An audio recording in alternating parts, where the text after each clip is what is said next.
Good day. In this video, we're going to discuss lesson 4, yung frictional force. Okay, and in our previous discussion, nag-solve tayo ng force systems, nag-analyze and solve. Kaya lang, hindi pa natin kinonsider muna yung friction. And if you can remember, indicated sa problem na frictionless yung mga surfaces na ginamit. So today, we're going to discuss how friction affects the analysis of a force system and how it interacts with other forces in the system. But let us start with defining what frictional force is. Okay? So, from elementary na didiscuss naman na to na friction is pagka may dalawang surface or object na nagkiskisan or come into contact with each other, no, friction occurs. And we quantify that in engineering mechanics by representing the friction as a force, hence the frictional force. Now, just like this one, we have the illustration.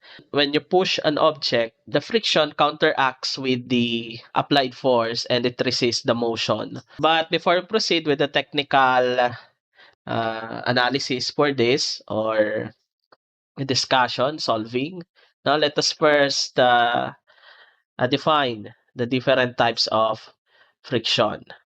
Okay, so in engineering, we have three types of friction that we consider. First one is the dry friction. Okay, describes when two solid bodies comes in contact with each other. Okay, if we have just like this one, a crate and the floor, both solid, kakaroon tayo ng frictional force. Take note, lagi siyang opposing dun sa applied force, opposing sa direction of motion. Okay? And under dry friction, we have two types. The first one is the kinetic, kapag ka moving yung object, and static naman, kapag ka at rest yung object. Later, na-discuss natin in detail kung ano yung dalawang type ng friction na yan. Okay? And the next one is what we call fluid friction. Between layers of viscous fluids that move relative to each other. O kaya naman, meron fluid tayo and then meron tayong solid object. Just like this one, maybe swimmer, lumalangoy siya sa tubig. No? Yung water, nag-exert siya ng frictional force. Okay? That counteracts with the force applied by the swimmer. So in this case, ang fluid natin is yung water. Another example nito, class, is air. Air is also a fluid. Anything na flows is considered a fluid. Common misconception kasi pag tinawag na fluid ay na agad, liquid. Actually, air is also a fluid. For example, meron ka nagpa-parachute, yung air resistance that that counteracts the descent.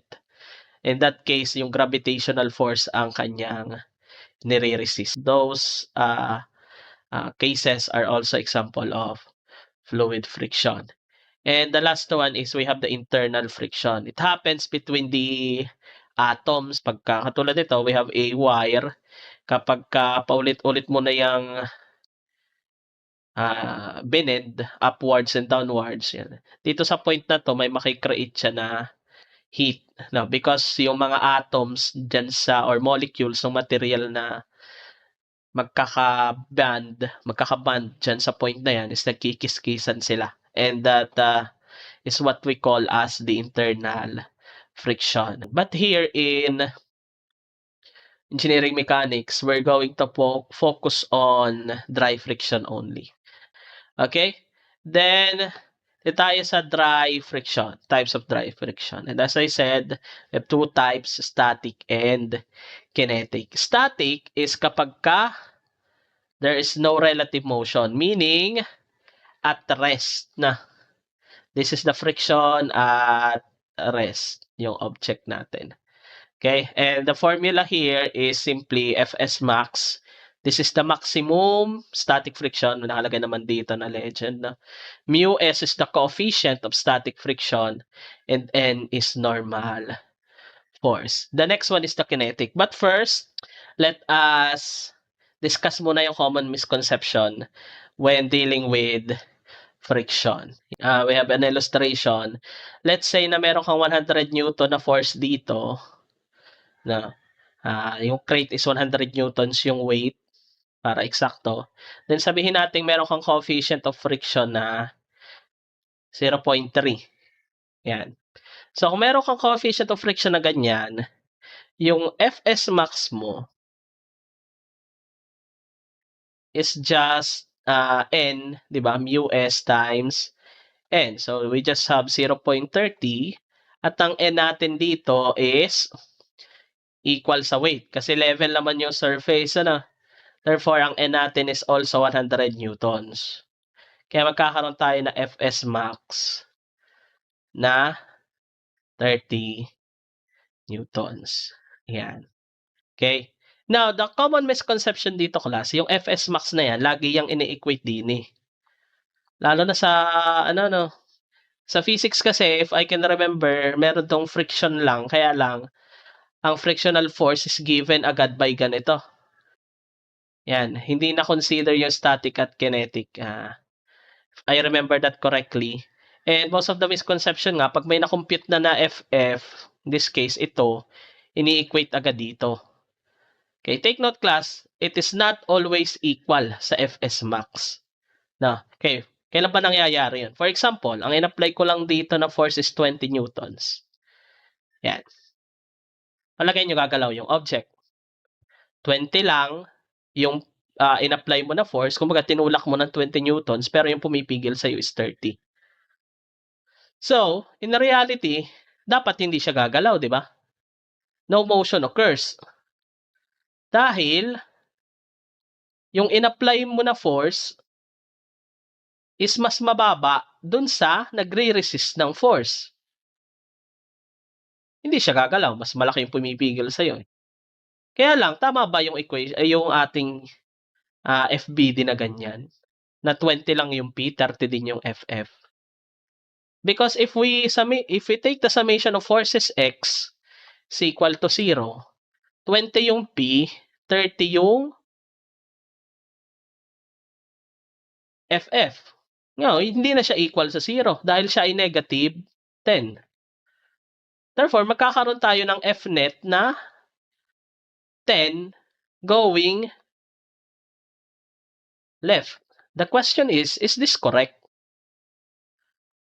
Kasi kung meron tayong 10 newtons going left, edi gagalaw yung object going left. It will move. Kanina sabi, hindi dapat gagalaw. No? So, na doon nagkakaroon ng pagkakamali. Dahil kapag in-equate mo agad yung FF as 30 newtons at ang in-apply mo lang ay 20, magkakaroon ka ng F net na nag-cause ng motion to the left. And that is incorrect. Dahil ang friction, tandaan nyo class, friction cannot cause motion. It can only resist motion. So kung mali ito, paano mo itatama yan? Yan, dito na papasok yung ating conditions. Kasi kung mas mababa yung applied force sa frictional force, i-equal mo lang yan dun sa in-apply na force mo. So, imbis na 30, yung FF, yung frictional force mo, ang nakakalagay lang is 20. Dapat. Para yung summation of f of x mo is 20 minus 20, 0. It will stay at rest. Which is logical. No, kasi nga, 20 newtons lang yung ipinush mo rito, ay pinipigilan ka ng 30, hindi ka gagalaw. Okay? That is why this following condition needs to be taken into consideration before doing or before drawing the free body diagram. Because this is very important. Now, kapag ka greater, mas malaki yung friction, static friction, kesa sa P, i-equate mo lang yung friction sa P. Na, tandaan nyo klasa, ang nakalagay dito is hindi Fs max. Frictional force ang nakalagay. Hindi yan always equal dyan. no? Okay, for the reason na diniscuss ko dito sa kabila. Now, kapagka nag-equal 'yon, kumbaga balanse lang, sabihin nating ang maximum mo is 30 newtons, ang in-apply mo is 30 newtons din. So again, no motion occurs, no movement occurs, ano, at rest pa rin siya. Kaya lang, konting galaw na lang, konting dagdag na lang ng puwersa, it will start moving. Kaya ang tawag natin diyan is impending motion. Malapit ng gumalaw. Kumbaga, meron kang boundary, ito yung at rest, ito yung in motion, ito yung impending motion, yung gitna. Ayan, yung pagitan. Pero hindi pa rin siya gagalaw, ano? Hindi pa rin siya gumagalaw. Impending to move pa lang. Okay, now, kapag mas malaki na yung P, for example, 50 newtons to, pero ang Fs max mo is 30 lang yan, tsaka pa lang magkakaroon ng motion. And once na nagkaroon na ng motion, ang i-consider mo na is yung kinetic friction. Kinetic friction will take over. Ano ba yung kinetic friction? Yan. Kinetic friction is the friction between surfaces of solids that occurs when there is a relative motion between the objects. Meaning, merong movement na nangyayari. And the kinetic friction is given by the formula Fk is equal sa mu k times n. Ano? Similar lang sila nung static. Ang nagkaiba lang is yung coefficient of friction natin. So in this case, gagamitin natin to. Okay. And the normal force is also, kapag ka-level yung surface, equal lang yan sa weight. Ano? Same sa weight. Kapag level yung surface. Pantay. Pero kapag ka-incline, yan, N is W cosine theta. Yan, nasa last discussion naman natin. Yan na. Yan. Kaya lang, take note class, na kapag naka-incline yung object, nagkakaroon din tayo ng horizontal component or the X projection ng weight na nakaka-apekto rin. Don't worry, may example naman tayo mamaya para makita nyo ng mas maayos. Okay? Now, meron din tayo special conditions that we need to analyze first, no, before deciding kung ano ba yung magiging force system na ilalagay natin sa FBD. So, katulad dun sa static friction, we have this, kinetic friction. Kapag equal, pantay, okay, considering na this is already in motion, ha? Magalaw na yung object, already in motion. Kapag nag-equal lang yung force, halimbawa 50 newtons to, 50 newtons din to, equal siya, it will move at constant velocity. Ibig sabihin, acceleration is 0. Hindi siya bumibilis, hindi rin bumabagal. Yan yung tinatawag nating dynamic equilibrium. Yan. No net force, but the object is moving at constant velocity. So FF is equal lang doon sa kinetic. Yan. Now, kapag ka-accelerating, yung FF is also equal sa FK. Pareho lang sila. Kaya lang, take note na kapag mas mataas na to, yung ating applied force, nagkakaroon tayo ng Fnet or net force. Net force is given by this, P minus Fk. Now, kung ang Fk mo, dapat kasi yan ay P minus Ff.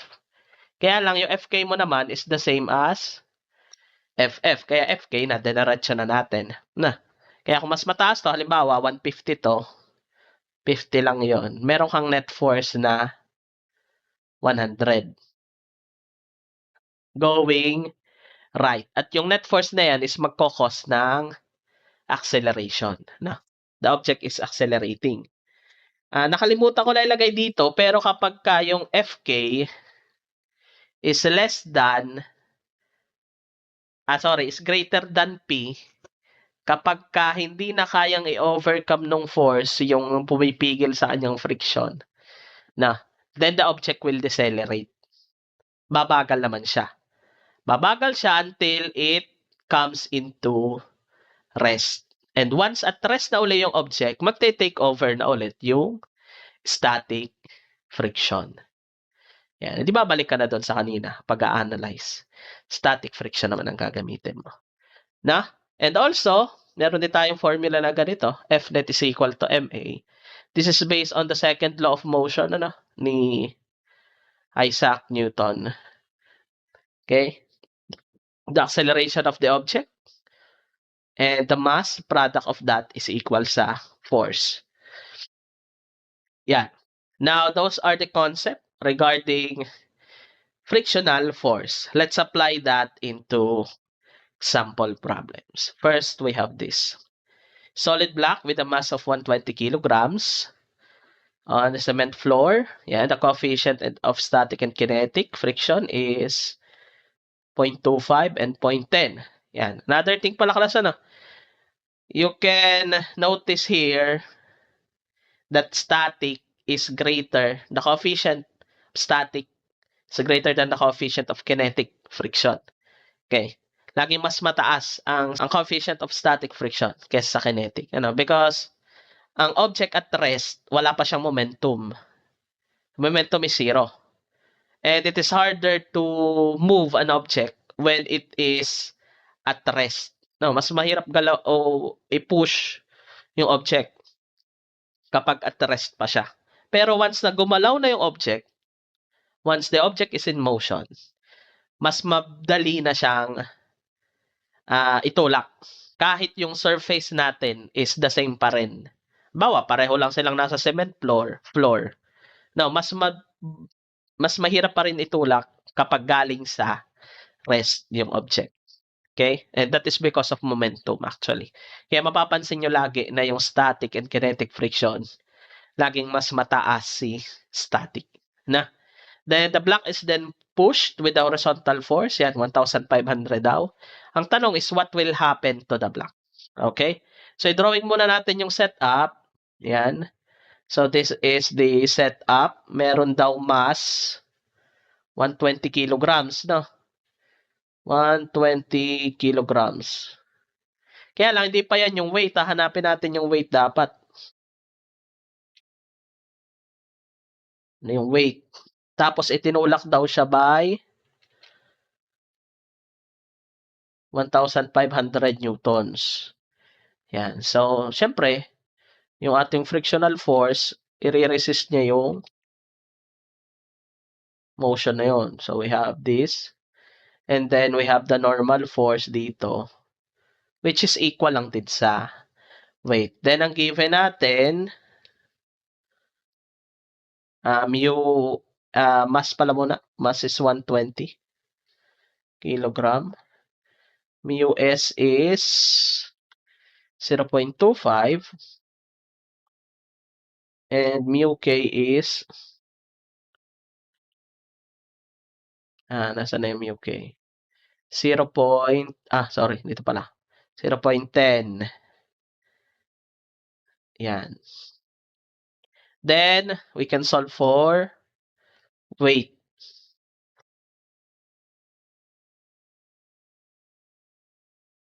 Weight is just the product of, ito na lang, no?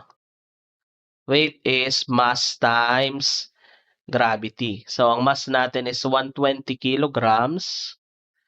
Then, acceleration due to gravity is 9.81 meter per second squared. Okay, so ang ating weight is 120 times 9.81. We have 1177.2 newtons. Yan. Okay. Then, we can solve for mu S and mu K. Sorry. Fs pala muna. Fs, mu S pala given. So, Fs max mu S times N. And we know na yung N is just equal sa W kasi level naman yung surface. No? So, we have 0.25 times 1177.2 Store ko muna sa A yun. Then 0.25 times A. We have 294.3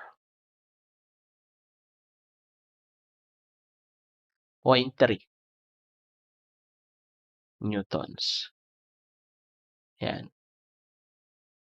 So, dito pa lang, makikita na natin kung ano mangyayari doon sa object. Ano? Dahil yung ating P is greater than Fs max.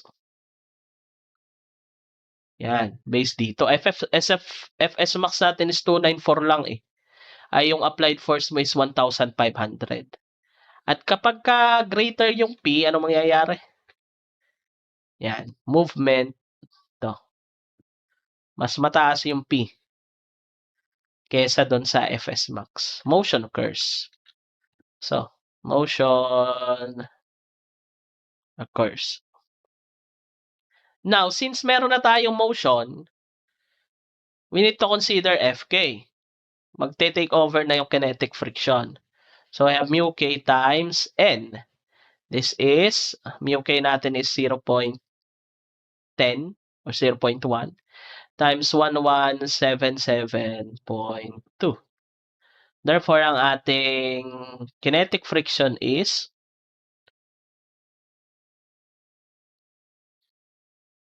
117.72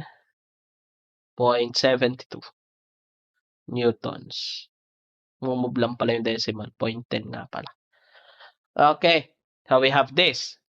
And, since greater, mas mataas din yung ating applied force kesa dun sa kinetic friction, meron tayong Fnet. So, we have 1,500 minus 117.72.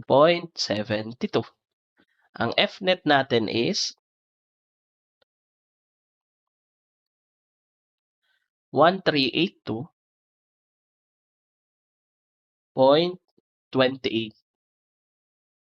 newtons. Yan. Yung net force na yan ang magkukos ng acceleration. So, from the formula, Fnet is equal to mass times acceleration. We can compute for acceleration is equal sa Fnet over mass. Therefore, ang acceleration natin is 1382.28 newtons is kilogram meter per second squared all over mass natin na 120 kilograms. So, magkakancel yung kilograms. Acceleration is 11.519. Sobrang bilis, ano? Meter per second squared. Yan. Okay, therefore, lagay ko na lang dito. Kasi ang tanong is what will happen? So, the box ba ang sabi? The block pala. The block accelerates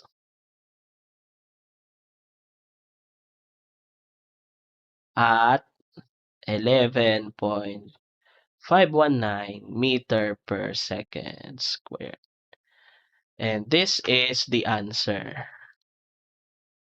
Yan natin ang box.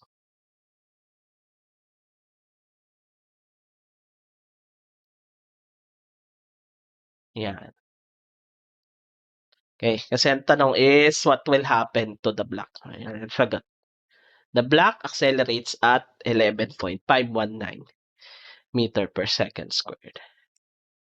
Okay, so that's how you solve. Number 1. Another example, we have this. A wooden slab having a length of 3 meters is placed against a wall having a height of 1.5 meters. A package having a mass of 25 kilograms is then pushed upward along a wooden slab. Bakit stab? Slab. Yan. If the coefficient of static friction between the package and the slab is 0.5 rather, What force is needed to move the package?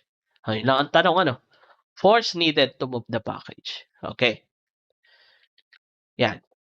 Kaya lang medyo may kaunting twist yung problem. Sabi kasi ay wall, 1.5. Tapos kumbaga yung kung meron kang wall, 1.5 meters na nilagyan daw ng wooden slab na 3 meters. Yan, para mai-move yung package dun, 'no, parang gumawa ng rampa. Okay, so kung yan, ganito itsura niya. Okay, this is 1.5 meters.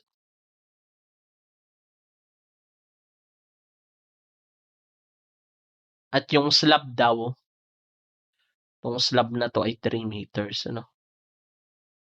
Mula dito hanggang dun. Yan, that is 3 meters. Okay, tapos may package weighing, ano bang given? 25 kilogram pala. So, hindi pa siya weight, mass ang given, 25 kilogram. Ano pa yung given? Mu-S lang, 0.5. Yan, okay. Kailangan pa natin multiply ng 9.81. Kaya lang, since tayo ay naka-slant na or incline yung ating surface, okay, yung N natin is perpendicular dapat sa surface. So, hindi na siya equal sa W. Tandahan ko nga, teka. We have weight dito.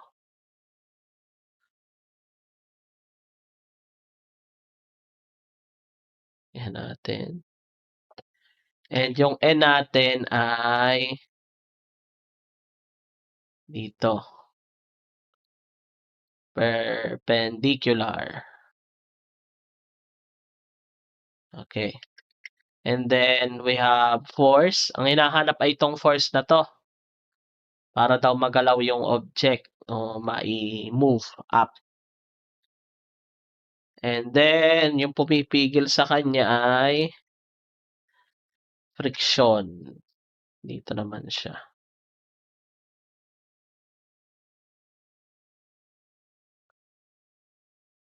Ano ba? Yun.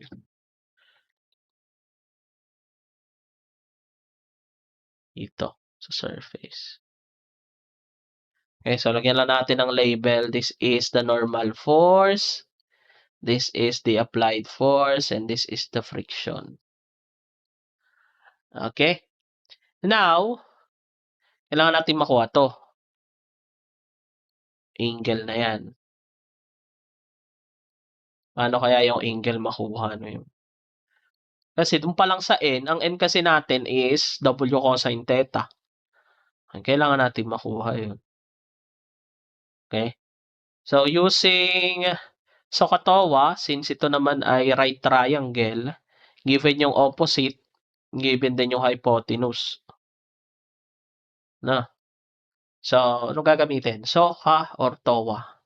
Gagamitin is opposite hypotenuse. So, gamit tayo ng sign. So, sin theta is opposite 1.5 over hypotenuse na 3. Therefore, ang theta is arc sine ng 1/2. Ano? Ang theta is ilan? 30 degrees. Yan, sakto 30.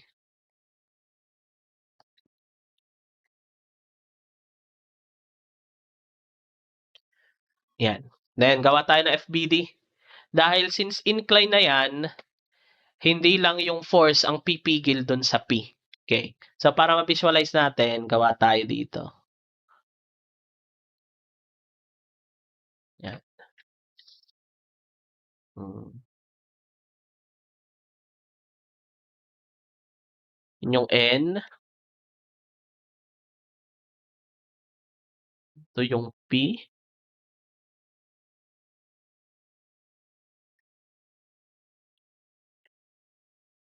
Yun yung F, yan. Yan yung itsura. Teka, 30 degrees din dapat yun, tsaka ito. Okay, and then we have yung pantay pala, pababa, yung weight.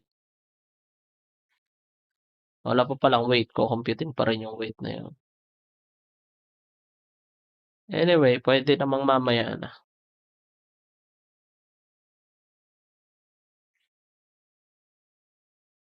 Okay?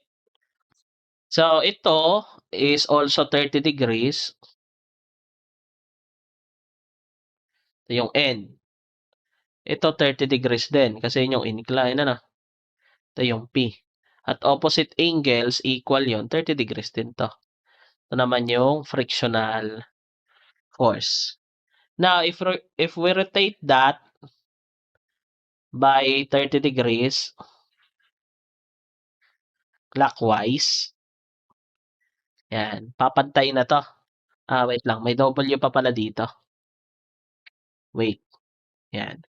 So, pag ni-rotate natin yan, counterclockwise 30 degrees, yung N papantay dun sa positive y-axis, yung P papantay sa positive x-axis, at itong F papantay sa negative x-axis. So, meron na lang tayo ditong N. Ito ay P. Ito ay F.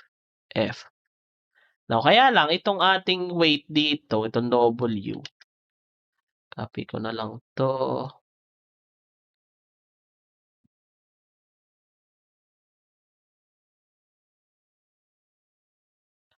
Ayan. Yung W naman na yan ang mag-i-incline. Pero mas madali pa rin siya, no? Kahit may incline na. Dahil kanina, tatlo pa kasi yung nakaslant. Pag isosolve natin yan as is, tatlong X and Y projection or X and Y component ang kukunin natin. So in this case, ganito na lang siya. Yung W na lang ang kailangan nating problemahin. And as you can see from this, ang ating WY dito, yung Y component, no? Yun yung equal sa N. Kaya meron tayong formula na W cosine theta. And meron din tayong, wait nga lang, gandahan natin. Mhm.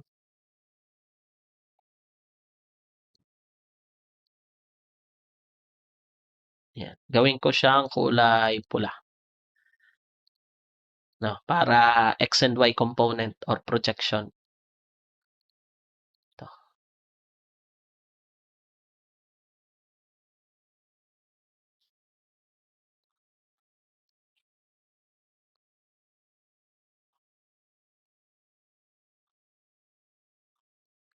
Tapos, WX. Yan. WX. Yan. So, from that, ang nagkokontra ngayon, no, ang kailangan i-counteract ni P ay itong dalawang to. So, therefore, para ma-move yung package, kailangan ma-overcome ng force yung both the horizontal component of weight and the friction. Yan. Okay? Kaya pag nag-summation tayo ng forces, X is equal to 0, yung P natin should be equal sa lahat ng pakanan equal sa lahat ng pakaliwa, yung sum ng FF at saka W X. Kaya lang, wala pa pala tayong W rather. W is mass times gravity. So, we have 25. 25 yung given times 9.81. Okay? Now, 25 times 9.81, we have 245.25 newtons.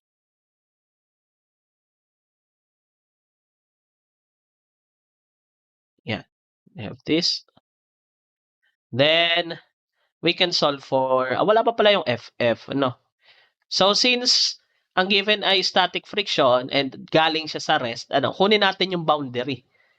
Kung saan siya impending motion bago siya gagalaw. So, therefore, we're going to assume na yung FF ay equal sa Fs max para makuha natin yung boundary nung at rest at in motion. Yan. And if Fs max is mu s times n. Kaya lang, since incline yan, ang n natin is W cosine theta. So, pwede na natin siya incorporate dito. Diretso na. Mu s is 0.5. Ayun pala. 0.5. Ang n natin is ito. W is 245.25. Then, cosine ng theta natin is 30. Yan. Therefore, ang ating Fs max is equal to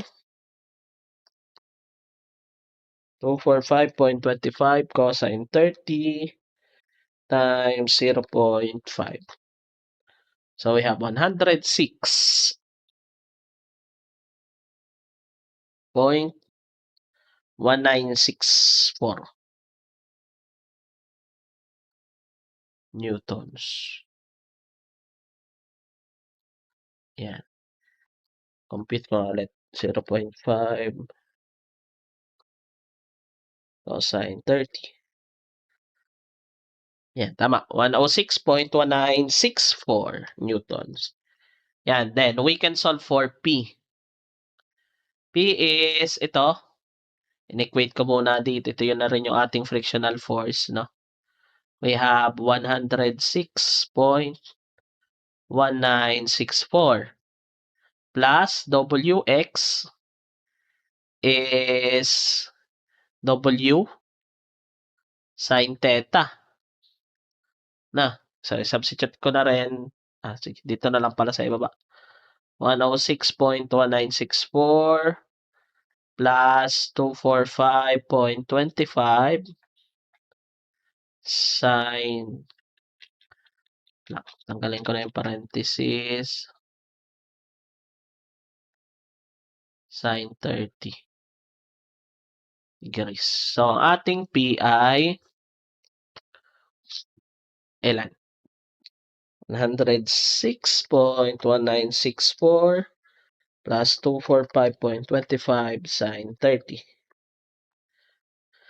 We have 228.8214.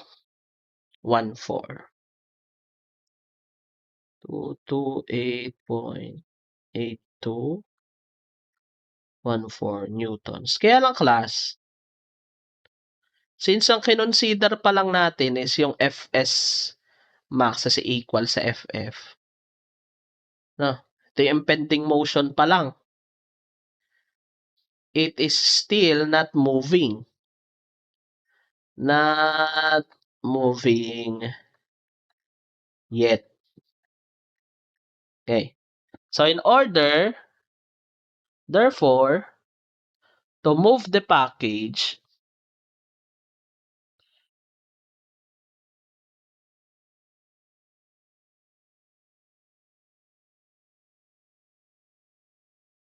we must exert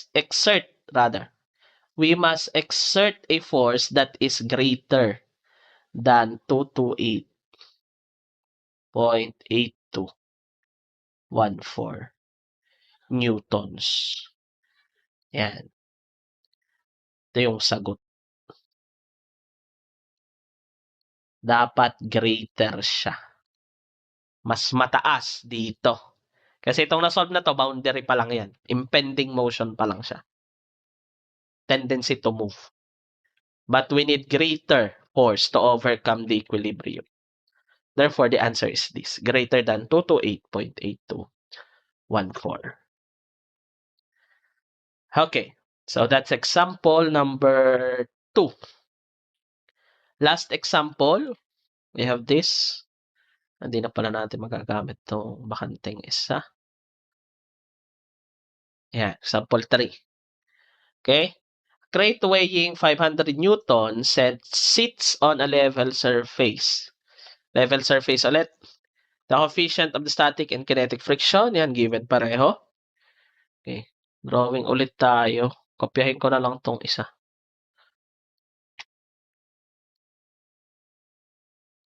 Yan. So, we have P.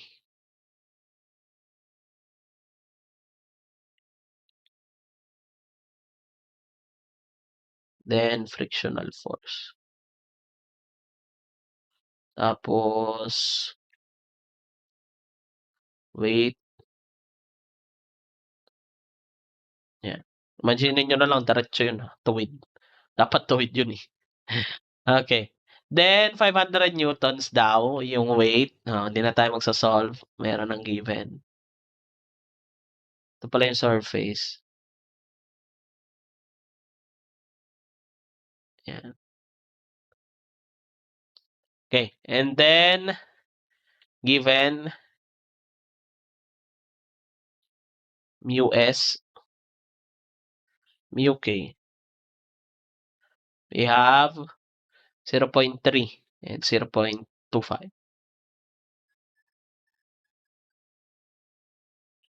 So, yung ating N ay equal lang din sa W. So, 500 newtons din yun. Now, we can solve for mu S and mu K. Sorry, mu S na naman tuloy ako. Fs at Fk rather. Fs max is 0.3 ng 500. Fs max is then equal to 150 newtons.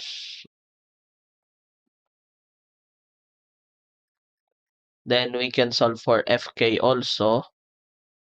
Same process, 0.25 lang yung coefficient. Fk is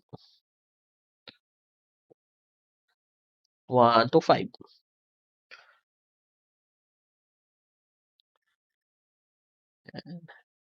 Yung condition A, sabi,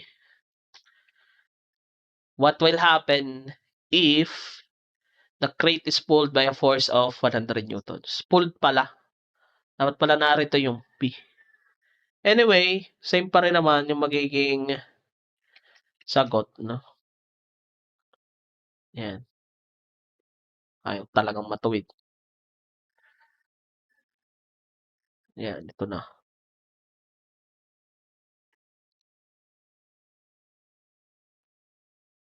Yan. Ito yung N. Ito yung P. Yan. So, sabi, kapag ang P daw ay is 100.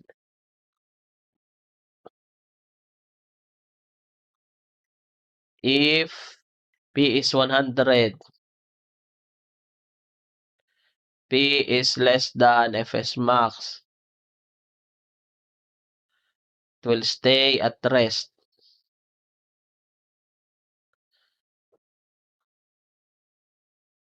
Itong sagot, stay at rest. Tanatanong is what will happen daw eh. Yung B, if P is 150 naman daw. So, in this case, yung P is equal lang sa Fs max. Na. At ayon dito, kapag ka equal, to,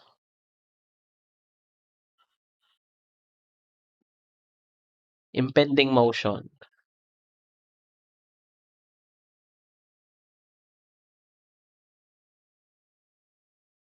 So, stay at rest pa rin siya. But impending to move.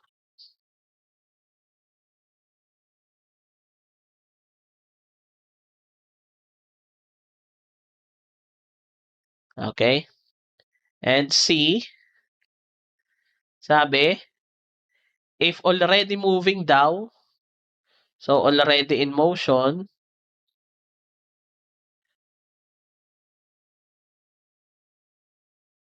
ang tanong is, how much force is needed to maintain constant velocity?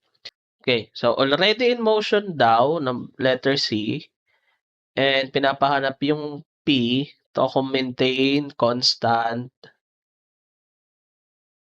velocity. Yan. At yung condition dito, kailangan equal lang yung P sa Fk para magkaroon tayo ng dynamic equilibrium. Katulad nung narito. Yan. Ito. Constant velocity. Fk is equal to P. Yan. Therefore, ang P natin is just equal sa 125 newtons. Okay? Now, class, mahalaga na babasahin yung condition, ano? Kasi ito is already in motion na daw. Kaya yung 125 newtons is enough for constant speed or velocity. No? Ngayon, kapag yan ay galing at rest, kung papansin nyo, kung galing rest yung object, hindi siya gagalaw kasi greater yung Fs max 150. Okay? And then lastly, letter D, constant force down at 300 newtons, what will happen to the crate? So if P is 300 newtons, no? P is greater than Fs max. Ma-overcome niya yung state of rest. Therefore, motion occurs. Gagalaw siya. Na. And since gagalaw na siya, titingnan na natin yung condition niya sa Fk. And it just so happen na greater than din siya sa Fk. Therefore, it will accelerate. Paano ma-solve yung acceleration? Para ma-solve yung acceleration, we need to compute for F net. Yung F net natin is yung applied force minus the kinetic friction. So in this case, we have 300 minus 125. F net is 175 newtons. Okay? Now, to get the acceleration, na-derive naman na natin kanina yung formula, no? Acceleration is equal sa F net over mass. Kaya lang, wala pa tayong mass dito kasi ang given ay weight. Na, so yung ating formula ng weight is equal sa mass times gravity. Therefore, ang mass natin is weight over gravity. Then, acceleration natin is F net over weight over gravity. Pag na-reciprocal natin itong nasa ilalim, no? Gravity times F net over W. Yan yung ating acceleration. And to solve for acceleration, substitute lang natin. Gravity is 9.81. F net is 175 newtons. Meter per second squared. Then, we also have the weight na 500 newtons. So, cancel out yung newtons. Acceleration natin is 9.81 times 175 over 500. We have 3.4335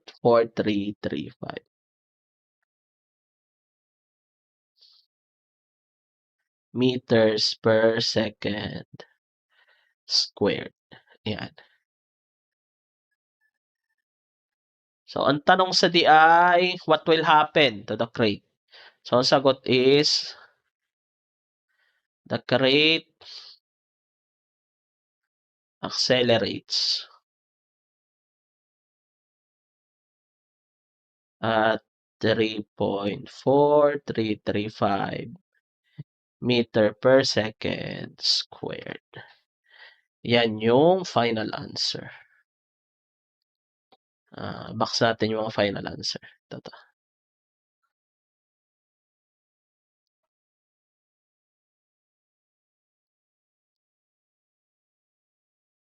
Stay at rest. Ito is stay at rest but impending to move. Yung CI 125 ang sagot. And lastly, yung DI. Ito.